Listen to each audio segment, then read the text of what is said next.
Hi friends, welcome back to Ashur CMA Malayalam. നമ്മൾ കഴിഞ്ഞ 2-3 വീഡിയോസിലായിട്ട് banking കമ്പനിയുടെ ഏരിയാസാണ് കവർ ചെയ്ത് പോകുന്നുകൊണ്ടിരുന്നത്. ബാങ്കിങ് കമ്പനിയുടെ മെയിൻലി ഉള്ള ഒരു 12 പ്രോബ്ലത്തിനകത്ത് നമ്മളൊരു 10 വരെ അവിടെ കവർ ചെയ്തിരുന്നു. നമുക്കിനി പഠിക്കാനുള്ളത് ബാങ്കിങ് കമ്പനിയിലെ പ്രിപ്പറേഷൻ ഓഫ് ഫിനാൻഷ്യൽ സ്റ്റേറ്റ്മെൻറ്റ്, അതായത് ബാങ്കിങ് കമ്പനിയുടെ P&L അക്കൗണ്ടും ബാലൻസ് ഷീറ്റും എങ്ങനെ പ്രിപ്പയർ ചെയ്യുന്നു, അതിൻ്റെ ഷെഡ്യൂളും ഡീറ്റെയിൽസൊക്കെ മുന്നത്തെ വീഡിയോയിൽ നമ്മൾ പറഞ്ഞിട്ടുണ്ട്. കാണാത്തവരത് വീണ്ടും ഒന്ന് കാണുക. ജസ്റ്റ് ഒന്ന് സമ്മറൈസ് ചെയ്ത് പറഞ്ഞു കഴിഞ്ഞാൽ നമുക്ക് ഷെഡ്യൂൾ നമ്മൾ സ്റ്റാർട്ട് ചെയ്യുന്നത് ബാലൻസ് ഷീറ്റിൽ നിന്നാണ്. ബാലൻസ് ഷീറ്റിലാണ് ഫസ്റ്റത്തെ 12 ഷെഡ്യൂളും ബാലൻസ് ഷീറ്റിലാണ് കാണുക. P&L അക്കൗണ്ടിലേക്ക് നമുക്ക് വരുമ്പോൾ 13ാമത്തെ ഷെഡ്യൂൾ തൊട്ടാണ് വരുന്നത്. 13ാമത്തെ ഷെഡ്യൂൾ തൊട്ട് ടോട്ടൽ 16 ഷെഡ്യൂളാണ് നമുക്ക് ബാങ്കിങ് കമ്പനിക്ക് ഉള്ളത്. സോ നമുക്ക് illustration 11 company accounts CMA Inter second ഗ്രൂപ്പിലെ 232 പേജ് നമ്പറിലെ ക്വസ്റ്റ്യൻ നോക്കാം. The following are the figures extracted from the books of Y Bank Limited, scheduled commercial bank as on 31st March 2013. നമുക്ക് banking കമ്പനിയുടെ ഒരു questions വരുമ്പോൾ നമ്മൾ ആദ്യം അതിൻ്റെ അഡ്ജസ്റ്റ്മെൻറ്റ്സ് ഒന്ന് ക്ലിയർ ആയിട്ട് വായിച്ചു നോക്കുക. അറിയാവുന്ന അഡ്ജസ്റ്റ്മെൻറ്റ്സ് ആയിരിക്കണം മിക്കതും വരുന്നത്. പിന്നെ നമ്മൾ റീഡ് ഔട്ട് ചെയ്യേണ്ട പോയിന്റ്സ് എന്ന് പറഞ്ഞു കഴിഞ്ഞാൽ നമുക്ക് തന്നിരിക്കുന്ന ഐറ്റംസ് എവിടെയൊക്കെ വരും, ഏത് ഷെഡ്യൂൾ നമ്പറിൽ വരുമെന്ന് ജസ്റ്റ് ഒന്ന് പെൻസിലോട് നോട്ട് ചെയ്ത് വയ്ക്കുക. കാരണം നമുക്ക് ആ ഷെഡ്യൂൾ പ്രിപ്പയർ ചെയ്യുമ്പോൾ നമുക്ക് നേരെ തന്നെ അത് എഴുതാൻ സാധിക്കും. ഒരുപാട് ലാഗിങ് അല്ലെങ്കിൽ ടൈം വേസ്റ്റ് നമുക്ക് വരില്ല. ക്വസ്റ്റ്യൻ റീഡ് ഔട്ട് ചെയ്യുന്ന ഒരു 15 മിനിറ്റ്സിൽ ഈ ഒരു കാര്യം കൂടെ മാക്സിമം ചെയ്യാനായിട്ട് ശ്രമിക്കുക. പിന്നെ നമ്മൾ ഫസ്റ്റ് തന്നെ നമുക്ക് ഇങ്ങനെ ഒരു ക്വസ്റ്റ്യൻ കിട്ടുമ്പോൾ ചിലപ്പോൾ നമുക്ക് കംപ്ലീറ്റ് ശരിയാവണമെന്ന് യാതൊരു നിർബന്ധവുമില്ല. കാരണം P&L അക്കൗണ്ട് മാത്രം പ്രിപ്പയർ ചെയ്യാൻ തരുമ്പോൾ ഏതെങ്കിലും ഒരു ഐറ്റം, ഏതെങ്കിലും ഒരു അഡ്ജസ്റ്റ്മെൻറ്റ് ഐറ്റം ഇത്തിരി ടഫായിട്ടായിരിക്കും തരാൻ സാധ്യത. അങ്ങനത്തെ ഒരു സിറ്റുവേഷനിൽ നിങ്ങൾ ഒരിക്കലും 6 മാർക്കിനാണ് നമുക്ക് P&L വരുന്നതെന്നുണ്ടെങ്കിൽ 6ൽ 6 മേടിക്കാമെന്നുള്ള ധാരണ നമുക്ക് വേണ്ട.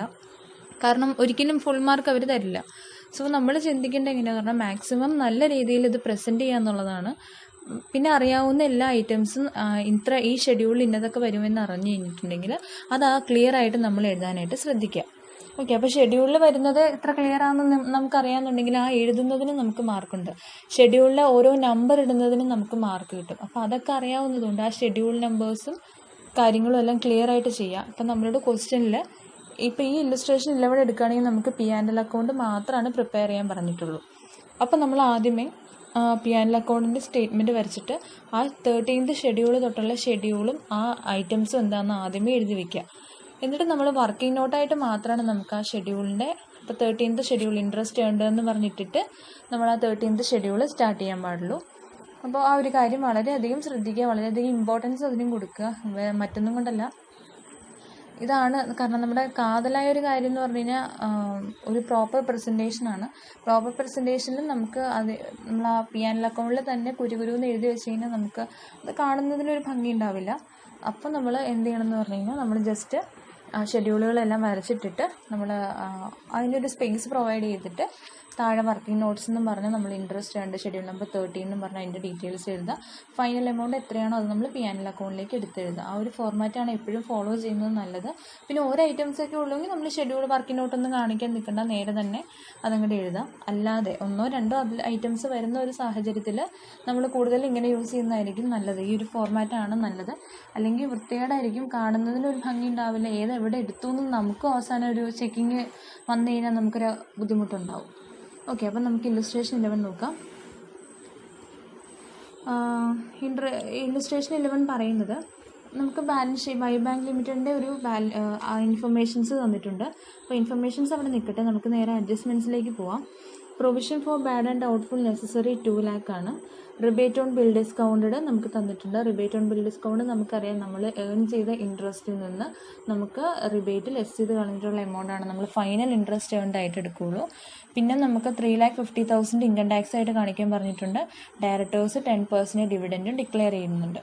അപ്പോൾ നമ്മൾ ഫസ്റ്റ് നമ്മൾ statement in the book of Y bank limited P&L account for the year ended 31st March 2013 എന്ന് പറഞ്ഞ് ഹെഡിങ് എഴുതുന്നു. ദെൻ സ്റ്റേറ്റ്മെൻറ്റ് ഫോമിലേക്ക് നമ്മൾ പർട്ടിക്കുലേഴ്സ് ഷെഡ്യൂൾ നമ്പർ റുപ്പീസ് എഴുതുന്നു. ഫസ്റ്റ് ഇൻകം ആണ്. ഇൻകത്തിൽ schedule number 13 interest earned, schedule number 14 other income, total എക്സ്പെൻഡിച്ചറിൽ വരുമ്പോൾ schedule number 15 interest expend, schedule number 16 operating expense, provisions and contingencies, then total. Then നമുക്ക് പ്രോഫിറ്റോ ലോസോ കിട്ടും. പ്രോഫിറ്റോ ലോസിൽ നിന്ന് നമ്മൾ അപ്രോപ്രിയേഷൻസും കാര്യങ്ങളൊക്കെ ചെയ്യാം. അപ്രോപ്രിയേഷൻ ചെയ്യുമ്പോൾ വീണ്ടും പറയുന്നു, നമുക്ക് കറണ്ട് ഇയർ പ്രോഫിറ്റ് എത്രയാണോ കറണ്ട് ഇയർ പ്രോഫിറ്റിൻ്റെ 25% നമ്മൾ ട്രാൻസ്ഫർ ചെയ്യുന്നത് സ്റ്റാറ്റ്യൂട്ടറി റിസർവിലേക്കാണ്. അതും ഓർത്തേക്കുക. പിന്നെ ഇവിടെ ഡിവിഡൻറ്റും കൂടെ പറയുന്നുണ്ട്. അങ്ങനെ ബാക്കി എല്ലാ അപ്രോപ്രിയേഷനും നമ്മൾ ടോട്ടൽ ചെയ്ത് കഴിഞ്ഞിട്ട് ചെയ്യുക. ദെൻ ബാലൻസ് എമൗണ്ട് നമ്മൾ ബാലൻസ് ഷീറ്റിലേക്ക് ക്യാരി ഫോർവേഡ് ചെയ്യുന്ന എമൗണ്ട് നമുക്ക് കിട്ടും. സോ നമുക്ക് നേരെ പ്രിപ്പയർ ചെയ്യാനായിട്ട് തുടങ്ങാം. ഫസ്റ്റത്തെ ഷെഡ്യൂൾ നമ്പർ 13 ആണ്. അപ്പം നമ്മൾ ആ P&L സ്റ്റേറ്റ്മെൻറ്റ് അങ്ങനെ തന്നെ നിൽക്കട്ടെ. നമ്മളിനി വർക്കിംഗ് നോട്ടായിട്ട് ഷെഡ്യൂൾ നമ്പർ 13 എഴുതുക. ഷെഡ്യൂൾ നമ്പർ 13 എഴുതിയിട്ട് ഇൻട്രസ്റ്റ് ഏൺഡ് നമുക്ക് തന്നിരിക്കുന്ന ഇൻഫർമേഷൻസിലേക്ക് നോക്കുമ്പോൾ ഇൻട്രസ്റ്റ് ആൻഡ് ഡിസ്കൗണ്ട് റിസീവ്ഡ് എന്ന് പറയുന്നത് ഫസ്റ്റ് ഐറ്റം തന്നെയാണ് നമ്മുടെ ഇൻട്രസ്റ്റ് ആൻഡ് ഡിസ്കൗണ്ട് റിസീവ്ഡ് 20,30,000 ഉണ്ട്. അതിൽ നിന്ന് നമ്മൾ റിബേറ്റായിട്ട് കീപ്പ് ചെയ്തിട്ടുള്ള 7,500 റുപ്പീസ് ലെസ് ചെയ്ത് കളയാം. അപ്പോൾ മൊത്തം 20,30,000 നിന്ന് 7,500 കുറയ്ക്കുമ്പോൾ 20,22,500 അതാണ് നമ്മുടെ ഇൻട്രസ്റ്റ് ഏൺഡ്. ദെൻ ഇൻട്രസ്റ്റ് ഏണിൽ വേറെ ഒന്നും വരുന്നില്ല. നമ്മൾ ചെക്ക് ചെയ്ത് നോക്കുമ്പോഴത്തേക്കും വേറെ ഇൻട്രസ്റ്റുമായി ബന്ധപ്പെട്ട റിസീവ് ചെയ്ത ഇൻട്രസ്റ്റ് ആയിട്ട് മറ്റു കാര്യങ്ങളൊന്നും പറയുന്നില്ല. ദെൻ അതർ ഇൻകം നമുക്ക് വരുന്നത് ഷെഡ്യൂൾ നമ്പർ 14 അപ്പോൾ അതർ ഇൻകം നോക്കുമ്പോൾ നമുക്കൊരു റിസീവ് ചെയ്യുന്ന കാര്യം പറയുന്നത് commission exchange and brokerage. Okay, നമുക്ക് കമ്മീഷൻ എക്സ്ചേഞ്ചും ബ്രോക്കറേജ് ഒക്കെ ആയിട്ട് 90,000 റിസീവ് ചെയ്തിട്ടുണ്ട്. ഒരിക്കലും കമ്മീഷൻ പെയ്ഡ് ആണെന്നുണ്ടെങ്കിൽ നമുക്ക് എടുത്ത് പറയും. പക്ഷെ ഇവിടെ ഒരു കാര്യം പറയാത്തത് കൊണ്ട് നമുക്ക് കമ്മീഷൻ അത് റിസീവ്ഡ് ആണ്. ദെൻ റെൻറ്റ് റിസീവ്ഡ് പറഞ്ഞിട്ടുണ്ട്, അത് 30,000 എടുക്കുക. Profit on sale of investment 95,000 പറഞ്ഞിട്ടുണ്ട്, അതും എടുക്കുക. വേറെ എന്തെങ്കിലും ഷെഡ്യൂൾ നമ്പർ 14 വരുന്ന അതർ ഇൻകംസ് ഉണ്ടോ എന്ന് നോക്കുക. വേറെ ബാക്കി പറയുന്നതെല്ലാം എക്സ്പെൻസിനെ റിലേറ്റ് ചെയ്തിട്ടുള്ള കാര്യങ്ങളാണ്. സോ ഇത്രയേ ഉള്ളൂ. ഇത് ടോട്ടൽ ചെയ്യുമ്പോൾ നമുക്ക് 2,15,000 കിട്ടും. അതാണ് നമ്മുടെ അതർ ഇൻകം. അപ്പോൾ നമ്മൾ ടോട്ടൽ ഇൻകം എന്ന് പറയുന്നത് 20,22,500 പ്ലസ് 2,15,000 ടോട്ടൽ നമുക്ക് വരുമ്പോൾ 22,37,500 വരും. അതിൽ നിന്ന് നമ്മൾ എക്സ്പെൻഡിച്ചേഴ്സ് നോക്കുക. ഷെഡ്യൂൾ നമ്പർ 15 വരുന്നത് ഇൻട്രസ്റ്റ് എക്സ്പെൻഡഡ് ആണ്. ഇൻട്രസ്റ്റ് എക്സ്പെൻഡഡിൻ്റെ ഷെഡ്യൂൾ നമ്മൾ പ്രിപ്പയർ ചെയ്യുമ്പോൾ ഇവിടെ എന്താണ് ഇൻട്രസ്റ്റിനെ കുറിച്ച് പറഞ്ഞേക്കുന്നതെന്ന് നോക്കാം. നമുക്ക് തന്നിരിക്കുന്ന ഇൻഫർമേഷൻസിൽ ഇൻട്രസ്റ്റ് പെയ്ഡ് ഓൺ ഡെപ്പോസിറ്റ്സ് 12,02,000 ഉണ്ട്. അതാണ് ഇൻട്രസ്റ്റ് പെയ്ഡ് ഓൺ ഡെപ്പോസിറ്റ്. വേറെ എന്തെങ്കിലും ഇൻട്രസ്റ്റ് പേയ്മെൻറ്റ് പറഞ്ഞിട്ടുണ്ടോ എന്ന് നോക്കുക. ഒന്നും തന്നെയില്ല. സോ ഒരു ഐറ്റം മാത്രമേ ഉള്ളൂ, 12,02,000. ഒന്നെങ്കിൽ ഷെഡ്യൂൾ പ്രിപ്പയർ ചെയ്യുക, അല്ലാന്നുണ്ടെങ്കിൽ ഇൻട്രസ്റ്റ് എക്സ്പെൻഡഡ് എന്നും പറഞ്ഞ് 12,02,000 കാണിച്ചാൽ മതി. ഞാനിവിടെ പിന്നെ എല്ലാം തന്നെ എഴുതിയിട്ടുണ്ട്. അതൊരു മനസ്സിലാക്കാനൊരു ഭംഗിക്ക് വേണ്ടി എഴുതിയതേ ഉള്ളൂ. ദെൻ ഷെഡ്യൂൾ നമ്പർ 16 ആണ് നെക്സ്റ്റ്. അത് ഓപ്പറേറ്റിംഗ് എക്സ്പെൻസ് ആണ്. ഓപ്പറേറ്റിംഗ് എക്സ്പെൻസിൽ സ്വാഭാവികമായിട്ട് കുറച്ച് ഐറ്റംസ് കൂടുതലായിരിക്കും. എന്തൊക്കെയാണ് വരിക നോക്കാം. ഓപ്പറേറ്റിംഗ് എക്സ്പെൻസിൽ വരുന്നത് സാലറീസ് ആൻഡ് അലവൻസ് ഒരു 1,05,000 വരും. ഡയറക്ടേഴ്സ് ഫീ ആൻഡ് അലവൻസ് 12,000 വരും. റെൻ്റ് ആൻഡ് ടാക്സസ് പെയ്ഡ് 54,000 വരും. സ്റ്റേഷനറി ആൻഡ് പ്രിൻറ്റിങ് 12,000 വരും. പോസ്റ്റേജ് ആൻഡ് ടെലഗ്രാം 25,000 വരും. അതർ എക്സ്പെൻസ് ഒരു 12,000 വരും. ഓഡിറ്റ് ഫീ ഒരു 4,000 വരും. പിന്നെ ഡിപ്രീസിയേഷൻ ഓൺ ബാങ്ക്സ് പ്രോപ്പർട്ടി 12,500 വരും. പിന്നെ വേറെ എന്തെങ്കിലും ഐറ്റംസ് നമ്മൾ എടുക്കേണ്ടതായിട്ടുണ്ടോ എന്ന് നോക്കുക. വേറെ ഐറ്റംസ് നമുക്ക് ഓപ്പറേറ്റിംഗ് എക്സ്പെൻസ് ആയിട്ട് റിലേറ്റ് ചെയ്ത അഡ്ജസ്റ്റ്മെൻറ്റ്സ് ഒന്നുമില്ല. സോ ടോട്ടൽ ചെയ്യുമ്പോൾ നമുക്ക് 2,36,500 കിട്ടും. അത് നമ്മൾ ഷെഡ്യൂൾ നമ്പർ 16 ഓപ്പറേറ്റിംഗ് എക്സ്പെൻസ് ആയിട്ട് റേറ്റ് ചെയ്യുക. ദെൻ അടുത്തത് പ്രൊവിഷൻസ് ആൻഡ് കണ്ടിജൻസീസ് ആണ്. പ്രൊവിഷൻസ് ആൻഡ് കണ്ടിജൻസീസിന് ഷെഡ്യൂൾ നമ്പർ ഒന്നുമില്ല. ജസ്റ്റ് ആ ഒരു ഹെഡിങ് കൊടുത്ത് എഴുതുക. നമുക്കിവിടെ പ്രൊവിഷനായി പറയുന്നത് നമുക്കൊരു ബാഡ് ആൻഡ് ഔട്ട്ഫുൾ ഡെറ്റ് ഒരു 2 lakh പറയുന്നുണ്ട്. അപ്പോൾ 2 lakh ആണ് ഫസ്റ്റത്തെ പ്രൊവിഷൻ. പിന്നെ ഒരു ഇൻകം ടാക്സിൻ്റെ 3,50,000 പ്രൊവിഷനായി പറയുന്നുണ്ട്. അപ്പോൾ ടോട്ടൽ ചെയ്യുമ്പോൾ 5,50,000 നമുക്ക് പ്രൊവിഷൻസ് ആൻഡ് കണ്ടിജൻസീസ് എന്ന് പറയുന്ന ഹെഡിൽ വരുന്നുണ്ട്. സോ ടോട്ടൽ എക്സ്പെൻഡിച്ചേഴ്സ് ചെയ്യുമ്പോൾ 12,02,000 പ്ലസ് 2,36,500 പ്ലസ് 5,50,000 ചെയ്യുമ്പോൾ 19,88,500 കിട്ടും. അതിൽ നിന്ന് നമ്മൾ നമ്മുടെ ഇൻകം കുറച്ച് കഴിയുമ്പോൾ നമുക്ക് ഇയർലി പ്രോഫിറ്റ് കിട്ടും. ആ പ്രോഫിറ്റ് 2,49,000 ആണ്. 2,49,000 തന്നു. ഇനി അതിൻ്റെ കൂടെ ഓപ്പണിംഗ് പ്രോഫിറ്റ് എന്തെങ്കിലും ഉണ്ടോ എന്ന് നോക്കുക. ടാക്സ് പേയ്മെൻറ്റ് പറഞ്ഞിട്ടുണ്ടോ എന്ന് നോക്കുക. ഇവിടെ അതൊന്നും പറഞ്ഞിട്ടില്ല. സോ ഓപ്പണിംഗ് പ്രോഫിറ്റ് ഒന്നുമില്ല. അപ്പോൾ നമുക്ക് നേരെ അപ്രോപ്രിയേഷനിലേക്ക് പോവാം. ദെൻ അപ്രോപ്രിയേഷൻ എന്ന് പറയുന്ന ഹെഡിൽ നമുക്കിവിടെ പറയുന്നത് ഞാൻ പറഞ്ഞല്ലോ, കമ്പൽസറി ഇതൊരു ഷെഡ്യൂൾഡ് ബാങ്കാണ്. സോ കമ്പൽസറി ആയിട്ടും അവരുടെ പ്രോഫിറ്റ് കറണ്ട് ഇയർ പ്രോഫിറ്റ് എത്രയാണോ ആ പ്രോഫിറ്റിൻ്റെ 25% ട്രാൻസ്ഫർ ചെയ്യണം. So transfer to statutory reserve എന്ന് പറഞ്ഞാൽ ജനറൽ റിസർവ് അല്ല, സ്റ്റാറ്റ്യൂട്ടറി റിസർവ് ആണ്. അത് കോമൺലി റിസർവ് എന്ന് പറയുന്ന ഒരു ഹെഡിൽ വരുന്നത് കൊണ്ട് കുഴപ്പമില്ല. Statutory reserve 2,49,000 25% 62,250. ദെൻ നമ്മളോടൊരു ഡയറക്ടേഴ്സ് ഒരു 10% ഡിവിഡൻഡ് ഡിക്ലെയർ ചെയ്തിട്ടുണ്ടെന്ന് പറയുന്നുണ്ട്. അത് പ്രപ്പോസ്ഡ് ഡിവിഡൻഡ് ആണ്. പ്രപ്പോസ്ഡ് ഡിവിഡൻഡ് അറിയാമല്ലോ, ഈ വർഷം നമ്മൾ ഡിക്ലെയർ ചെയ്താൽ നെക്സ്റ്റ് ഇയറിലാണ് പേയ്മെൻറ്റ് കൊടുക്കുകയുള്ളൂ. സോ പ്രപ്പോസ്ഡ് ഡിവിഡൻഡ് എത്രയാണെന്ന് നോക്കാം. പ്രപ്പോസ്ഡ് ഡിവിഡൻറ്റ് 10% ആണ്.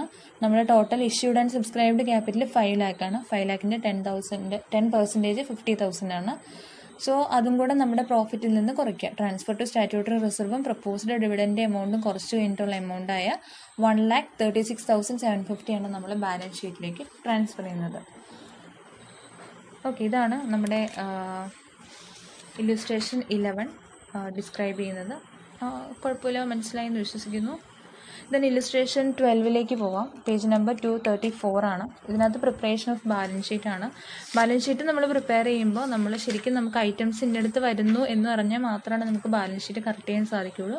അതുകൊണ്ട് കുറച്ചും കൂടെ ശ്രദ്ധയോടുകൂടി P&L അക്കൗണ്ടിന് കൊടുക്കുന്നതിനേലും കുറച്ചുകൂടെ ശ്രദ്ധിച്ച് തന്നെ നമ്മൾ ബാലൻസ് ഷീറ്റ് ചെയ്യാനായിട്ട് ശ്രദ്ധിക്കുക. കാരണം അതൊരു തെറ്റാനുള്ള സാധ്യത വളരെ കൂടുതലാണ്. നമുക്ക് നോക്കാം എങ്ങനെയാണെന്ന്. ഇല്ലുസ്ട്രേഷൻ 12 നമ്മളിവിടെ തന്നിരിക്കുന്നതും balance sheet of Lakshmi bank limited scheduled commercial bank ആണ്. ഡെബിറ്റ് ബാലൻസും ക്രെഡിറ്റ് ബാലൻസും തന്നിട്ടുണ്ട്. നമുക്ക് തന്നിരിക്കുന്ന additional information bills for collection, acceptance endorsements, claim against the banks not acknowledge debts, depreciation charged on premises. Okay, ഇത്രയും നമുക്ക് തന്നിട്ടുണ്ട്. അങ്ങനെ തന്നിരിക്കുന്ന ഒരു സാഹചര്യത്തിൽ നമുക്ക് അഡീഷണൽ ഇൻഫർമേഷൻ തന്നിരിക്കുന്ന എല്ലാം തന്നെ കണ്ടിൻജൻറ്റ് ലയബിലിറ്റിയിൽ വരുന്നതാണ്. എക്സെപ്റ്റ് ലാസ്റ്റ് ഇൻഫർമേഷൻ, ഡിപ്രീസിയേഷൻ്റെ കാര്യം ഒഴികെ ബാക്കിയെല്ലാം കണ്ടിൻജൻറ്റ് ലയബിലിറ്റിയിൽ വരുന്ന കാര്യങ്ങളാണ്. സോ ബാലൻസ് ഷീറ്റ് പ്രിപ്പയർ ചെയ്യുമ്പോഴും നമ്മൾ ആദ്യമേ നമുക്കറിയാവുന്ന ബാലൻസ് ഷീറ്റിൻ്റെ ഷെഡ്യൂൾ അങ്ങ് വരച്ച് വയ്ക്കുക. ഫസ്റ്റ് ഷെഡ്യൂളിൽ ക്യാപിറ്റൽ ആൻഡ് ലയബിലിറ്റീസ് എന്ന് പറയുന്ന ഹെഡിൽ ഫസ്റ്റ് വരുന്നത്, അല്ലെങ്കിൽ നമ്മുടെ ഷെയർ ഹോൾഡേഴ്സ് ഫണ്ട് എന്ന് പറയുന്ന ഹെഡിൽ ഫസ്റ്റ് വരുന്നത് ഷെയർ ക്യാപിറ്റലാണ്. Share capital schedule number 1, schedule number 2 reserves and surplus, 3 deposits, 4 borrowings, 5 other liabilities and provisions. അത്രയാണ് നമുക്ക് ക്യാപിറ്റൽ ആൻഡ് ലയബിലിറ്റീസിൽ വരുന്നുള്ളൂ. ടോട്ടൽ ചെയ്യുക. ദെൻ അസറ്റിൽ വരുമ്പോൾ schedule number 6 cash and balance with RBI, 7 വരുന്നത് balance with other bank and money at call and short notice. Schedule number 8 വരുന്നത് investment, schedule number 9 വരുന്നത് advances, schedule number 10 fixed assets. So total ചെയ്യാം. Then contingent liability schedule number 11 ആണ്. Then bills for collection schedule number 12 ആണ്. So നമുക്ക് നേരെ പ്രിപ്പറേഷനിലേക്ക് പോവാം. നമ്മൾ schedule number 1 first എഴുതുക. 1 ഷെയർ ക്യാപിറ്റലാണ്. നമ്മൾ ക്വസ്റ്റ്യനിൽ എത്ര ഷെയർ ക്യാപിറ്റൽ പറഞ്ഞിട്ടുണ്ടെന്ന് നോക്കുക. ഷെയർ ക്യാപിറ്റലായിട്ട് നമുക്ക് തന്നിരിക്കുന്ന എമൗണ്ട് 297 ആണ്. ഇവിടെ ലാക്സിലാണ് കാണിച്ചിരിക്കുന്നത്, ഞാനും ലാക്സിൽ തന്നെയാണ് ചെയ്തിരിക്കുന്നത്. സോ 297 ആണ് ഷെയർ ക്യാപിറ്റൽ. ആ എമൗണ്ട് നമ്മൾ ഷെഡ്യൂൾ നമ്പർ 1ലേക്ക് എടുത്തെഴുതുക ബാലൻസ് ഷീറ്റിൽ. നെക്സ്റ്റ് ഷെഡ്യൂൾ നമ്പർ 2 ആണ്. ഷെഡ്യൂൾ നമ്പർ 2ലേക്ക് നോക്കുമ്പോൾ നമുക്ക് ഈ വർഷത്തെ സ്റ്റാറ്റ്യൂട്ടറി റിസർവ് ഒരു 346.5 നമുക്ക് പറയുന്നുണ്ട്. അത് ക്രെഡിറ്റ് ബാലൻസ് തന്നിട്ടുണ്ട് ക്വസ്റ്റ്യനിൽ. അതിൻ്റെ കൂടെ നമ്മുടെ ഓപ്പണിംഗ് P&L അക്കൗണ്ടിൻ്റെ ഓപ്പണിംഗ് ബാലൻസ് ആഡ് ചെയ്യുക. അത് നമ്മുടെ P&L അക്കൗണ്ടിൻ്റെ ഓപ്പണിംഗ് ബാലൻസ് 618 ആണ്. അതുകൂടാതെ നമ്മൾ കറണ്ട് ഇയർ പ്രോഫിറ്റ് എത്രയാണോ അതിൻ്റെ 25% നമ്മൾ സ്റ്റാറ്റ്യൂട്ടറി റിസർവിൽ ആഡ് ചെയ്യുമല്ലോ. സോ കറണ്ട് ഇയർ പ്രോഫിറ്റ് നമുക്ക് net profit for the year before appropriation എന്ന് പറഞ്ഞ് 225 lakh തന്നിട്ടുണ്ട്. അതാണ് നമ്മുടെ കറണ്ട് ഇയർ പ്രോഫിറ്റ്. അതിൻ്റെ 25% ആണ് 56.25 ആണ്. അത് നമ്മൾ സ്റ്റാറ്റ്യൂട്ടറി റിസർവിൻ്റെ കൂടെ ആഡ് ചെയ്യുക. ദെൻ കറണ്ട് ഇയർ പ്രോഫിറ്റ് നമ്മൾ കാണുമ്പോൾ 225 ആണ് കറണ്ട് ഇയർ പ്രോഫിറ്റ്. അതിൽ നിന്ന് നമ്മൾ സ്റ്റാറ്റ്യൂട്ടറി റിസർവിലേക്ക് ട്രാൻസ്ഫർ ചെയ്ത് 56.25 കുറച്ചിട്ടുള്ള 168.75 ആയിരിക്കും എടുക്കുക. സോ ടോട്ടൽ റിസർവ്സ് ആൻഡ് സർപ്ലസിൽ വരുന്നത് 189.5 ആണ്.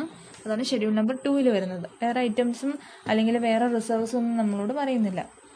ദെൻ ഷെഡ്യൂൾ നമ്പർ 3 വരുന്നത് ഡെപ്പോസിറ്റ്സ് ആണ്. ഡെപ്പോസിറ്റിലേക്ക് നോക്കുമ്പോൾ നമുക്കറിയാം, നമുക്കിവിടെ ഒരു ഫിക്സഡ് ഡെപ്പോസിറ്റ്സ് അക്കൗണ്ട് എന്ന് പറഞ്ഞ് 775.5 തന്നിട്ടുണ്ട്. സേവിങ്സ് ഡെപ്പോസിറ്റ്സ് അക്കൗണ്ട് എന്ന് പറഞ്ഞ് 675 തന്നിട്ടുണ്ട്. കറണ്ട് അക്കൗണ്ട് എന്ന് പറഞ്ഞ് 780.18 തന്നിട്ടുണ്ട്. ഇത് നമ്മൾ ടോട്ടൽ ചെയ്യുമ്പോൾ 2230.68 കിട്ടും. ഷെഡ്യൂൾ നമ്പർ 3യും നമുക്ക് ഡെപ്പോസിറ്റ് എന്ന് പറയുമ്പോൾ അറിയാം, നമുക്ക് ഫിക്സഡ് ഡെപ്പോസിറ്റ്, കറണ്ട് ഡെപ്പോസിറ്റ് അല്ലെങ്കിൽ കറണ്ട് അക്കൗണ്ട്, സേവിങ്സ് ഡെപ്പോസിറ്റ്, ഇതെല്ലാം ഡെപ്പോസിറ്റ്സ് ആണ് നമ്മുടെ. സോ ഡെപ്പോസിറ്റ്സ് കിട്ടി. ഷെഡ്യൂൾ നമ്പർ 3 കംപ്ലീറ്റ് ചെയ്തു. ഷെഡ്യൂൾ നമ്പർ 4 ബോറോയിങ്സിലേക്ക് പോകുമ്പോൾ നമ്മൾ ബോറോയിങ്സുമായിട്ട് റിലേറ്റ് ചെയ്തിട്ടുള്ള കാര്യങ്ങൾ പറയുന്നത് ക്രെഡിറ്റ് ബാലൻസിൽ നോക്കിയാൽ മതി. ഡെബിറ്റിൽ ഒരിക്കലും നമ്മുടെ ലൈബിലിറ്റി ഡീറ്റെയിൽസ് പറയില്ലല്ലോ. സോ ബോറോയിങ്സിൽ വരുന്നത് ഒരു ഐറ്റമേ ഉള്ളൂ, ബോറോയിങ്സ് ഫ്രം അതർ ബാങ്ക്സ് ഒരു 165 lakh നേരെ എടുത്ത് എഴുതാം. Then schedule number 5 other liabilities and പ്രൊവിഷൻസിൽ എന്താ ഉള്ളതെന്ന് നോക്കുക. അപ്പം നമുക്കൊരു ബിൽസ് പേബിൾ ഉണ്ട് ബിൽസ് പേബിൾ ഉണ്ട് ഒരു 0.15 അത് മാത്രമാണ് അതർ ലയബിലിറ്റീസ് ആൻഡ് പ്രൊവിഷൻസിലുള്ളൂ. സോ ടോട്ടൽ ചെയ്യുമ്പോൾ നമുക്ക് 3,882.33 വന്നു. നമുക്കിനി അസറ്റ്സിലേക്ക് പോവാം. അസറ്റ്സ് നമ്മൾ ഷെഡ്യൂൾ നമ്പർ 6 പറയുന്നത് cash and balance with RBI ആണ്. പക്ഷെ നമ്മൾ ഇവിടെ അസറ്റ് പ്രിപ്പയർ ചെയ്യുമ്പോൾ കുറച്ച് കാര്യങ്ങൾ ശ്രദ്ധിക്കണം. എന്നുവെച്ചാൽ ഐറ്റംസ് എടുക്കുന്നത് ഏത് ഷെഡ്യൂളിലാണെന്ന് അറിഞ്ഞാൽ മാത്രം മതി, അതൊന്ന് കൃത്യമായിട്ട് മനസ്സിലാക്കണം. So cash and balance with RBI നോക്കുമ്പോൾ നമുക്ക് ഡെബിറ്റ് ബാലൻസിൽ second item cash in hand ആണ്. ക്യാഷ് ഇൻ ഹാൻഡ് ആയിട്ട് നമുക്ക് 240.23 തന്നിട്ടുണ്ട്. Then cash and balance with RBI എന്നാണ് പറഞ്ഞിരിക്കുന്നത്. സോ നമുക്ക് ക്യാഷ് വിത്ത് RBI 67.82 അവിടെ എടുക്കാം. വേറെ ക്യാഷ് വിത്ത് അതർ ബാങ്ക്സ് നമ്മൾ എടുക്കരുത്, കാരണം നെക്സ്റ്റ് ഷെഡ്യൂൾ നമ്പർ 7 എന്ന് പറയുന്ന head balance with other banks money at call and short notice എന്നാണ്. സോ നമ്മൾ മറ്റ് ബാങ്ക്സിലുള്ള നമ്മുടെ എല്ലാ ക്യാഷും നമ്മൾ ഷെഡ്യൂൾ നമ്പർ 7 എടുക്കുക.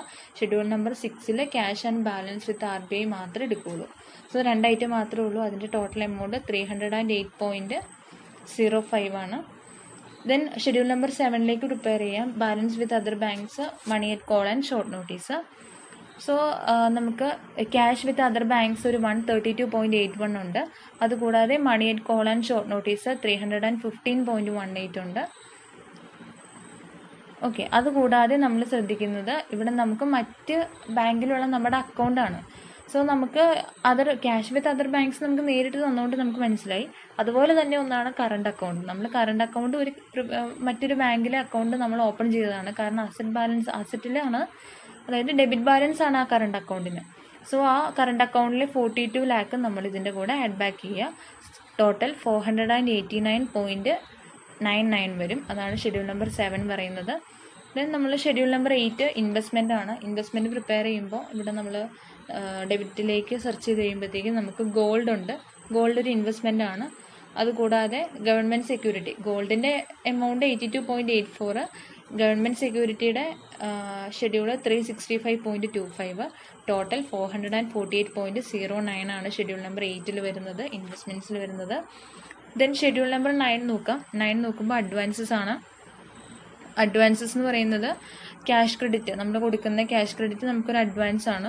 സോ 1,218.15. അതുകൂടാതെ വേറെ എന്താണ് നമുക്ക് അഡ്വാൻസ് ആയിട്ടുള്ളത് നോക്കുമ്പോൾ അഡ്വാൻസ് ആയിട്ട് വരുന്നത് ടേം ലോൺ ഉണ്ട്, ഒരു ലാസ്റ്റ് ഐറ്റം. ടേം ലോൺ എന്ന് പറയുന്നതും നമ്മൾ കൊടുക്കുന്ന ഒരു അഡ്വാൻസ് ആണ്. ലോൺ നമ്മൾ നേരത്തെ ഒരു ടേമിലേക്ക് കൊടുക്കുമ്പോൾ നമുക്ക് അറിയാം അതൊരു അഡ്വാൻസ് എമൗണ്ട് പോലെ കൊടുക്കുന്നതാണ്. സോ 1,189.32 അതും ആഡ് ചെയ്യുമ്പോൾ നമുക്ക് ടോട്ടൽ 2,407.47 ആണ് അഡ്വാൻസിൽ വരുന്ന total amount. Then fixed assets ആണ് ഷെഡ്യൂൾ നമ്പർ 10. നമ്മുടെ ഫിക്സഡ് അസറ്റ്സ് നോക്കുമ്പോൾ ഫിക്സഡ് അസറ്റ് നമുക്ക് വരുന്നത് പ്രിമൈസസ് വരുന്നുണ്ട്.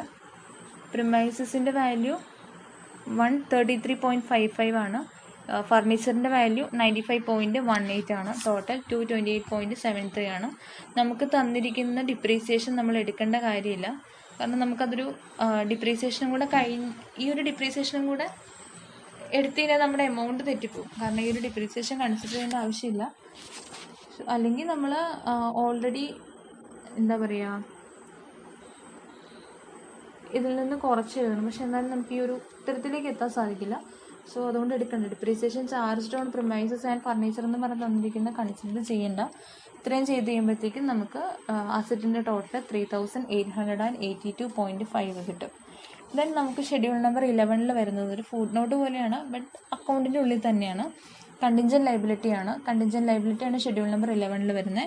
സോ കണ്ടിൻജൻറ്റ് ലയബിലിറ്റിയിൽ വരുന്ന എമൗണ്ട് എന്തൊക്കെയാണെന്ന് പറഞ്ഞാൽ അക്സെപ്റ്റൻസ് എൻഡോഴ്സ്മെൻ്റ് ഒരു നമ്മൾ ലാക്കിലേക്ക് എഴുതുമ്പോൾ 14.12, അതുകൂടാതെ claim against the bank not acknowledge as debt 55,000.55. അപ്പോൾ total 14.67. Schedule number 12 bills for കളക്ഷനിൽ നമുക്ക് നേരിട്ട് തന്നിട്ടുണ്ട്. ആ ബിൽസ് ഫോർ കളക്ഷൻ 18.10. ഓക്കെ, അപ്പോൾ നമ്മൾ അസറ്റിൻ്റെ ടോട്ടൽ 3,882.33, ലയബിലിറ്റിയുടെ സെയിം എമൗണ്ട് കിട്ടി.